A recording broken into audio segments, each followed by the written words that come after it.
ano yung new pa lang ako sa YouTube idol, di ko pa alam ano gagawin dito.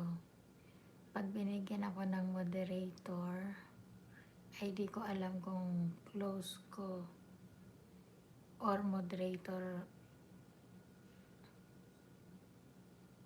moderator pa ako.